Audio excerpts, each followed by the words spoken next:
بسم الله الرحمن الرحيم. اللهم صل وسلم على سيدنا محمد وعلى اهله واصحابه اجمعين. هنعمل مع بعض النهارده الفول النابت من اول تنبيته لحد ما نحطه في الحل. اول حاجه هنجيب معانا النابت. اول حاجه هنجيب معانا الفول. طبعا الفول هننقيه من اي حبايه مسوسه، حبايه سمراء، حبايه مكسوره، اي حبايه فيه. ويفضل يكون الفول النابت بتاعنا اللي هو الحبايه الكبيره. ده شكله طبعا بعد احنا ما نقناه ونضفناه من اي عفرايه، اي حاجه موجوده فيه، لان ساعات بيبقى الفول فيه بعد واحده مسوسه بعد كسوره كده. زي ما انتم شايفين كده احنا نقناه. هبدأ بقى أغسله غسلة كويسة، وهنقعه من بالليل لتاني يوم. هو بياخد حوالي 12 ساعة عشان يطلع معاك كويس. ده طبعا بعد أنا ما غسلته كويس ونقعته في المية. أنا نقعته من بالليل ودلوقتي احنا الصبح. أنا بوريكم شوف الحباية نفشت معايا ازاي. بس طبعا نكون غسلناه كويس عشان المية اللي هننقعه فيها ما يشربش مية وحشة مننا. أنا غسلته كذا مرة وشطفته، وبعد كده نقعته في مية نضيفة، مية من حنفية عادية خالص. وهنجيب بقى فوطة أو تيشيرت، أي حاجة نضيفة عندك، بس المهم تكون قطن عشان تحتفظ بالمية. أنا جبت طبق زي ما انتوا شفتوه، حطيت فيه مصفى وحطيت في المصفى فانيلا.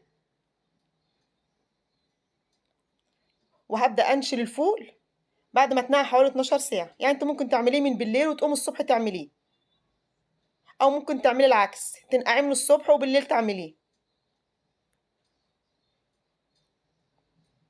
وما بياخدش منك حوالي 3 4 أيام بيكون منبت معاكي. كده خلاص أنا فضيت كل الكمية. هبدأ أغطيها وهبدأ أرطب بقى الفوطة أو الفانيلا اللي انت حطها عليه. هتبدأي ترطبيها بالمية. انت ممكن تعملي العملة دي وتروح بدل ما تحطيه في مصفى تروح حطاه في كيسة وحطاه في التلاجة، او ممكن تحطيه زي ما هو كده في التلاجة.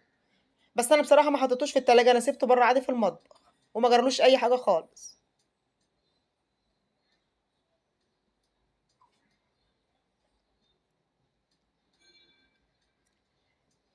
كده خلاص انا بليتها. هبدأ بقى اركنها على رخامة في المطبخ. وكل يوم لو حسيت اللي هي نشفت الفوطة والقماشة اللي انت حاطة فيها هترطبيها بالمية. وده شكله بعد يومين بدأ ينبت معايا زي ما انتوا شايفين كده، ولا عفن ولا جراله اي حاجة خالص، مع ان انا سايباها بره في المطبخ. زي ما قلت لك، انت لو خايفه يجرالك منك يجراله يعفن او في حاجه تجرى فيه، هتبليه وترطبيه وتحطيه في التلاجة. وفي التلاجة مش هياخد معاك وقت كتير. هو ده شكله بعد يومين. هوريلكوا بعد 3 ايام عامل معايا ايه. كده انا حسيت ان الفانيلا بدأت تنشف. بدأت ارطبها من المية زي ما انتوا شايفين، مية عادية خالص من الحنفية.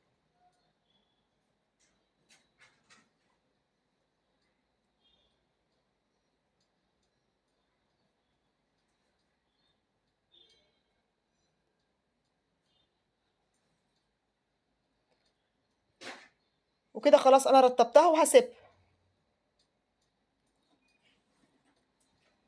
وده شكله بعد 3 ايام معايا. التنبيته بتاعته طلعت معايا بشكلها زي ما انتوا شايفينها معايا، والحبايه بيضه ما اسودتش ولا جرى لها اي حاجه خالص، والحبايه فاتحه زي ما انتوا شايفين وما جرالوش اي حاجه. كده حطيت ميه على النار تغلي. طبعا انا شطفته شطفه بسيطه في المصفى عادي، لان طبعا احنا غاسلينه كويس قبل ما نعمله. شطفت دوبك شطفه في المصفى تحت الحنفيه، وحطيت ميه تغلي وحطيته فيها. هسيبه بقى يغلي على النار على ما اعمل الصوص بتاعه. هنزل بمعلقتين زيت، وهنزل عليهم براس توم او حوالي 5 فصوص توم كبار.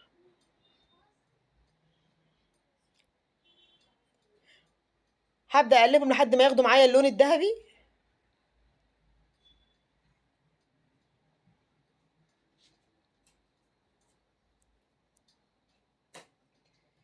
زي ما انتوا عارفين التوم ما بياخدش معانا اي وقت. وما تغمقيش عشان ما يمررش منك.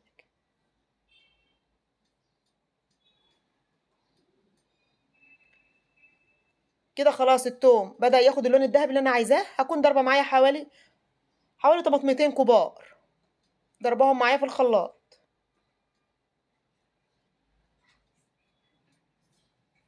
هسيبهم بقى على النار لحد ما يتسبكوا، وهوريكم شكلهم معايا بعد ما يتسبكوا.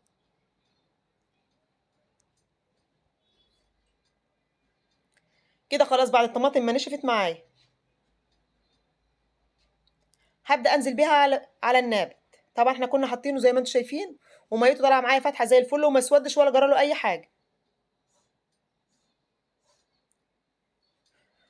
وكمان الطشه اللي احنا حطيناها له دي هتخليه في طعمه في منتهى الجمال معاكي.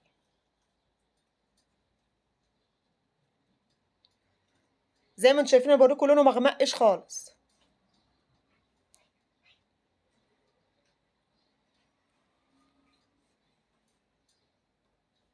هبدأ بقى انزل عليه بالبهارات بتاعته.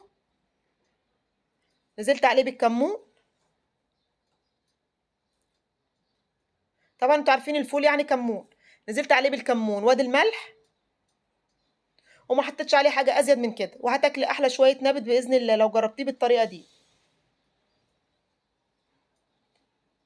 وما بياخدش اي وقت معاكي في السوا. كده خلاص بعد ما استوى وطفيت عليه النار،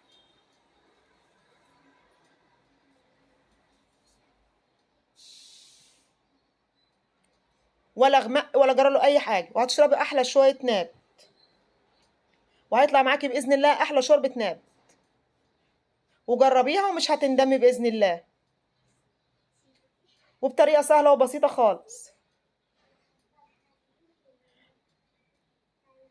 حابين بقى تاكلوه مع عيش، تاكلوه مع رز، حابين تاكلوه كده، حسب ما انت بترتاحي. طبعا احنا كده فضيناه في الطبق. التقديم ده بقى حسب ما انت حابه تقدميه. وجنبه نص ليمون، اللي حابب يعصر عليه ليمون، او لو حابه تشربيه كده طعمه في منتهى الجمال من غير الليمون.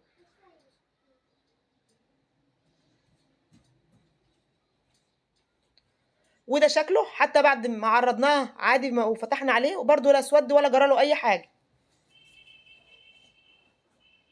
ويا رب تجربوه بالطريقه دي، وما تنسوش الاشتراك وتفعيل الجرس عشان يوصلكم مني كل جديد. مع السلامه يا حبايبي. ما تنساش اللايك والشير والسبسكرايب، كنت تشوفوا اشعارات وصلوا فيديو اكتر من 1000 وانتوا قد يا حبايبي. باي باي.